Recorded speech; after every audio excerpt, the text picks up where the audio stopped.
মাসিমাকে অনেক প্রণাম আমি দূর থেকে। উনি বলেছেন যখন মিডিয়া গেছে যে ছেলে মুখ্যমন্ত্রী হয়ে কি কাজ করলে আপনি খুশি হবেন, তখন মাসিমা বলেছেন যে আমার ছেলে যেন আরজি করের বিচারটা করে। এটা আমি সত্যি খুব খুশি হয়েছি। মাসিমাকে আমি সামনে গিয়েও প্রণাম জানিয়ে আসবো। নতুন মুখ্যমন্ত্রী শপথ গ্রহণ করলো, সেই ব্যাপারে আপনার কি প্রতিক্রিয়া? আমাকে উনি প্রথম থেকেই ছিলেন আমার সাথে, শুভেন্দুদা। উনি আমার মেয়েকে বোন বলেন। তো কালকে আমি খুব খুশি হয়েছি। আমি চেয়েছিলাম মুখ্যমন্ত্রী শুভেন্দুদাই হবেন, কারণ উনি খুব লড়াকু মানুষ। আর তারপরে আরেকটা কথা, যে মাসিমাকে অনেক প্রণাম আমি দূর থেকে।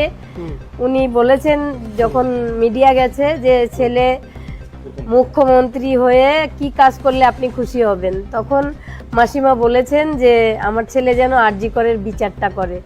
এটা আমি সত্যি খুব খুশি হয়েছি। মাসিমাকে আমি সামনে গিয়েও প্রণাম জানিয়ে আসবো। এবং